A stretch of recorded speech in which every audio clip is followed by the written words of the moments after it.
We are at the location of the last stand of the Japanese soldiers when the U.S. forces were bearing down on them and they refused to give up. A naval underground, basically a cave system that the Japanese dug out after their main position in the capital compromised from U.S. forces. They retreated back to this location for a final stand.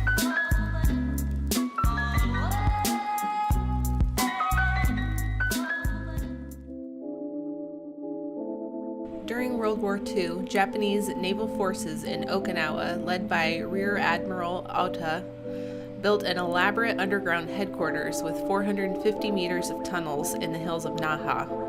The U.S. 6th Marines landed on June 4, 1945, and a battle ensued. Ota, along with 175 members of his staff, committed suicide on June 13th to avoid surrender.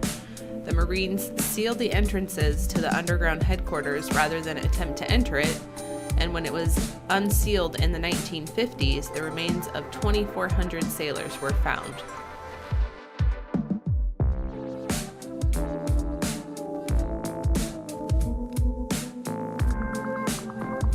These headquarters were open to the public in the 1970s.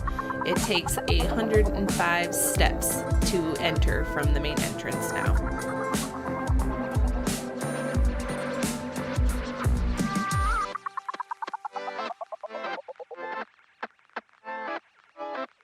The speakers in the tunnels describe the events that took place there best, and you'll hear that recording in this video.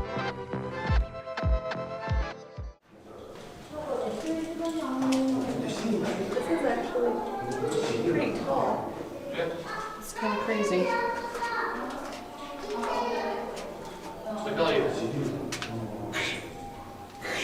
Yep. You can see the lines. The axe lines. Pickaxe. Ceiling and the walls. You can see it all over the walls. These stairs are not normal.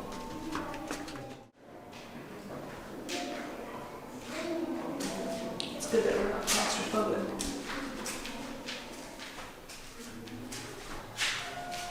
Oh my.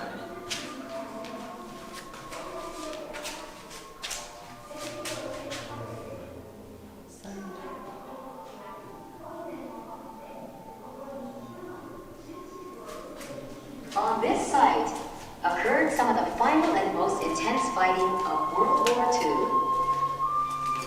Here on June 13, 1945, Rear Admiral Minoru Ota and others took their own lives as the ultimate sacrifice for their country.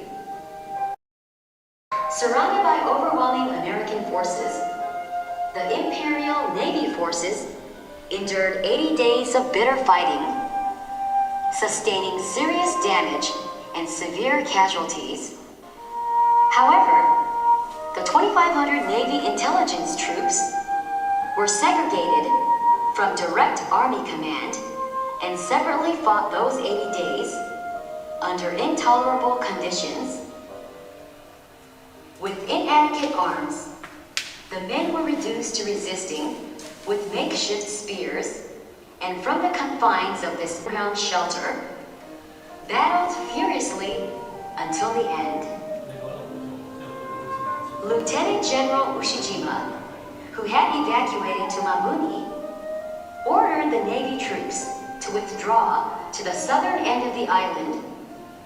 But on June 5th, 1945, he received a telegram from Rear Admiral Ota stating, "Our naval forces are already surrounded. Evacuation is impossible. We shall remain in Oroku to fight till the end." Together with a second telegram ordering withdrawal, Lieutenant General Ushijima sent a personal message to withdraw further south. However, Rear Admiral Ota was resolute in his decision to fight till death, and the Navy forces faced the inevitable.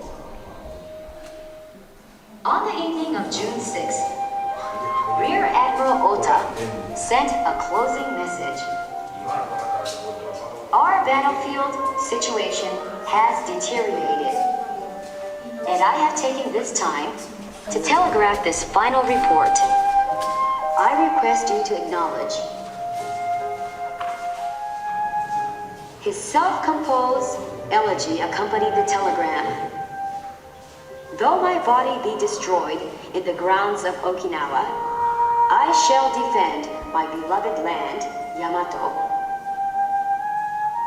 With his June 6th report on the battlefield conditions, Rear Admiral Ota also reported the full measure of devotion paid by the citizens of Okinawa in a message to the Imperial Navy headquarters.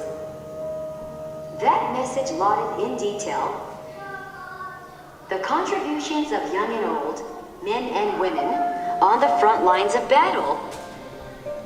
Composed in the face of his impending death, the Admiral's message appealed from the bowels of these underground tunnels for their supreme support. I commend the citizens of this prefecture and beseech they be granted the highest consideration when the future allows.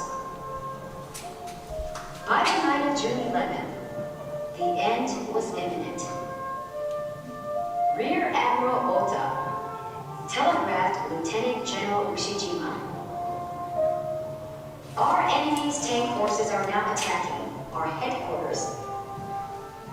My forces are overrun. I send my appreciation to all. My prayers for you and your men. On June 13th, Rear Admiral Ota and a number of his men met their ends in these underground caverns. The tunnels today remain as they were when the Navy forces carved out this shelter with hoe and pickaxe to be a last and final bastion. May this site be used forever to pray for lasting peace, so that war may never happen again.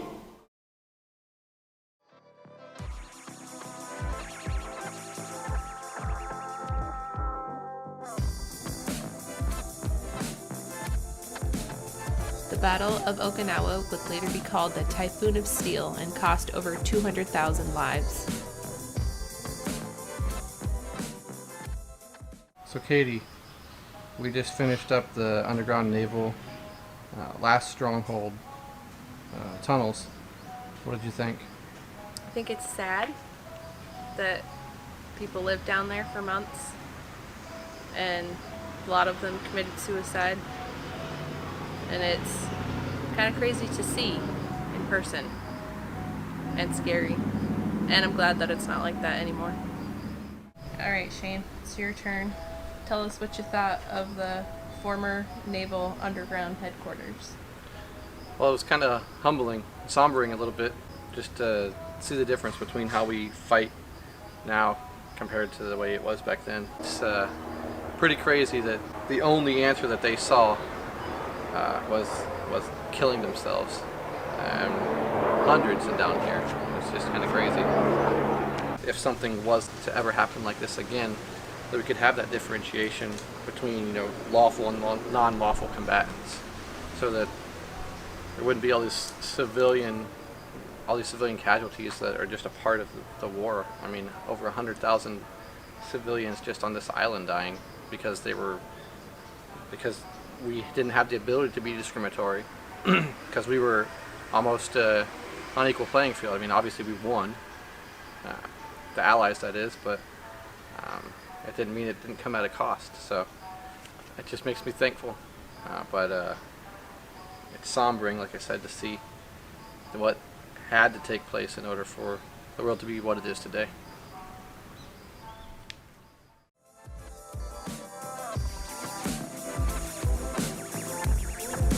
I hope you enjoyed this video.